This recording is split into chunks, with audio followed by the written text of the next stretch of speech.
আউলিয়া কেরামের আবাদকৃত দেশ শাহজালাল খানজাহান শাহ মাহতুমের দেশ ফুৎকলি সাহেবের বাংলাদেশ। এই দেশে কোনো ইজম, কোনো বস্তা পচা ইজম নিয়ে ইসলামের ঠিকাদারি করার দায়িত্ব মধ্যে মুমিনরা বেঁচে থাকতে কারো হাতে অর্পণ করবে না। সতর্ক থাকতে হবে, সাবধান থাকতে হবে। আমাদের আজকের দাবি হচ্ছে এই 26 ইংরেজি সনে নবম দশমের বইয়ে সমকামিতাকে প্রমোট করার জন্য বইয়ের মধ্যে বৈচিত্র্য হোক আর আকার ইঙ্গিতে হোক যে পাঠ্য বই দেওয়া হয়েছে সেই পাঠ্য বই অনতিবিলম্বে বাতিল করতে হবে, নতুবা জাহাজ ঘোষণা করা হবে।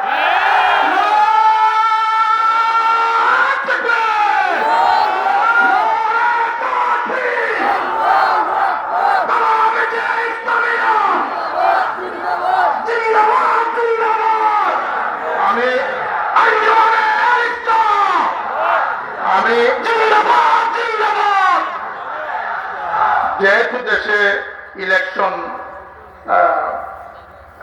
নির্বাচনী বিধি চলমান, সেহেতু আমি রাজনৈতিক বিষয়ে একটু লম্বা কিছু বলতে চাচ্ছি না, কিন্তু আমাদের দাবি আমরা প্রকাশ করছি।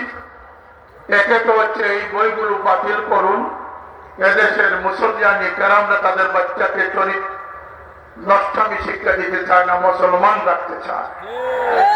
দ্বিতীয়ত হচ্ছে যে ক্যারিকুলামের জন্য আমরা সংগ্রাম করেছিলাম, যে মাদ্রাসার জন্য পৃথক একটি ক্যারিকুলাম, এবং প্রাইমারি স্কুলে একজন ধর্মীয় শিক্ষক নিয়োগ, হাই স্কুলে এবং প্রাইমারি স্কুলে ধর্ম শিক্ষা বাধ্যতামূলক, হাই স্কুলে ধর্মীয় শিক্ষক আগের মতো নিয়োগ দিয়ে ধর্ম শিক্ষাকে চালু রাখা, স্কুলের মতো মাদ্রাসা ছাত্রদেরকে টিফিন দান করা, এবং সবচেয়ে গুরুত্বপূর্ণ হচ্ছে মাদ্রাসার জন্য পৃথক সিলেবাস তৈরি করা।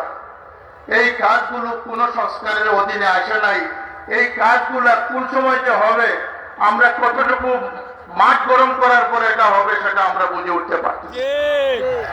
ইমাম মুয়াজ্জিনদের বেতন নিয়ে আমরা আন্দোলন করেছি, সেটাও বাস্তবায়নের মুখ দেখে নাই। আজকে আমাদের দাবি হচ্ছে এদেশে হানা ভোট নেবেন না কি নেবেন, সেটার আগে আমাদের সেই ন্যায্য দাবিগুলো আপনারা বাস্তবায়ন করতে, নতুবা ইসলাম মুসলমানকে পাশ কেটে যেভাবে কোন সরকার ক্ষমতায় টিকে থাকতে পারে নাই, আপনারাও টিকে থাকতে পারবেন। আমি আগেই বলেছি, যুদ্ধাকার অস্ত্র জমা দিতে পারে কিন্তু তার ট্রেনিং জমা দেয় না। আমরা মরি নাই, আমরা চার্জ রিচার্জেবল হয়েছি।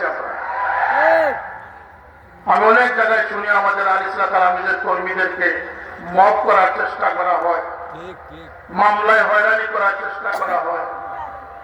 আপনারা জানেন না, উল্লেখ